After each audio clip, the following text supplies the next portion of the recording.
Before we get into today's episode, I have to tell you something you've actually been asking for years. One of the most common messages I get is, why don't you have a Mind Love community? Well, I listened, but I wanted to create something that wasn't just another Facebook group. I wanted a space where we could actually grow together with purpose and direction, which is why I created Living Mind Love. Every month, our community is going to explore one powerful focus area together, breaking it down into simple micro practices that actually stick. There's always something new to look forward to, always progress to celebrate, so you'll understand the neuroscience, connect with the spiritual wisdom, and most importantly, have a whole community supporting your growth every step of the way. Honestly, the community alone would be worth it. And I know people are going to join for just that, but we're going so much deeper than that.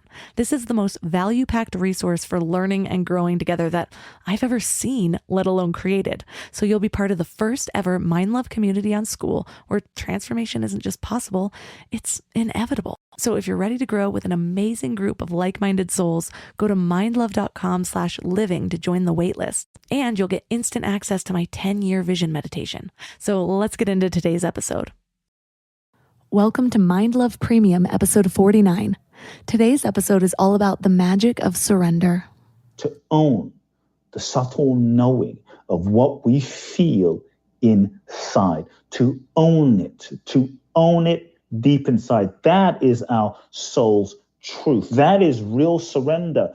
For me to go down the expected path is not true surrender. That's giving up. That is self-betrayal. That is soul betrayal. Real surrender is to feel your deepest truth and align with that. Then you are in flow. I believe when we truly follow our soul's truth, not the truth of our ego or our personality, which is just conditioned and programmed from past and childhood and traumas, etc., but our soul's truth, which is the guiding principle of what we really, really, really are, we will always end up in the right place. What does the word surrender mean to you? Or better yet, how does the word surrender feel to you? What do you feel in your body when you say it or think about it? Over the years, my relationship to this word has changed a lot. When I was younger, I interpreted it as giving up somehow. Like surrender would be abandoning my own will for somebody else's. When I was further into personal development, the word started to take on a whole new meaning. And eventually, it was surrendering that saved my life. What's kind of funny is that looking back, my original view of surrender wasn't necessarily wrong. But I would say it was misinterpreted. Yes, surrendering does involve letting go of my will a little bit, but what I didn't understand back then is that this will that felt so strong inside of me was all ego. My human was in the driver's seat, making decisions and forming strong opinions from a very limited mindset. Well, as I evolved into a new perception of surrender, it was only when I allowed myself to let go that I started to realize just how many things I was clinging onto, most of which, or maybe all of which, weren't serving me at all. The pain from my past, resentment of people that hurt me, trauma in my body, jealousy of people doing better than I was, even what I viewed as my own personality. They were all just stories. And a story seems innocent enough, right? But guess what? Everything outside of the present moment is just a story. And these stories are what make up a majority of our lives. For most people, that is. Really, all of our lives are spent in the present moment. But how often do you spend in these stories, whether worrying about the future or regretting the past? Or even just playing back the past? Or basing your current decision on something in the past?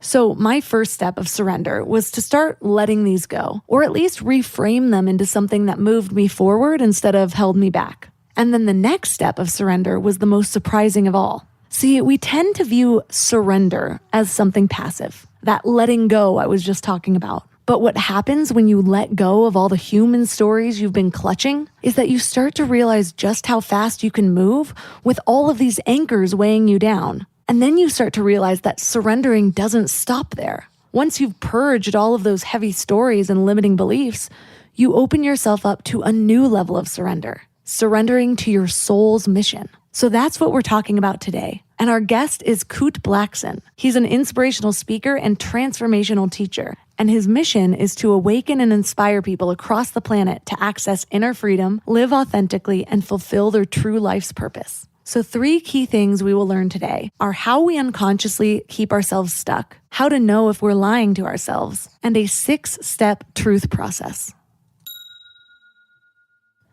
Hey there, wild minds. So this was just a preview, but you can access the whole episode with a Mind Love Premium membership. If Mind Love has been helpful to you in any way, consider helping support the show by joining this exclusive community. I promise I'm making it totally worth it. You get exclusive episodes, which means twice the Mind Love, in a private feed that imports right to your favorite podcast app, so you don't have to go to the web to listen. And that's not all. You also get all Mind Love episodes ad-free for uninterrupted listening.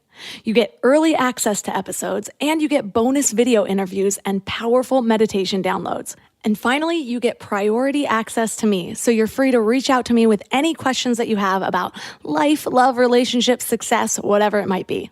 And in more good news, you can get started free with a 2-week free trial. Just go to mindlove.com/premium. And if you're a student, reach out to me on Instagram and I'll give you a special discount.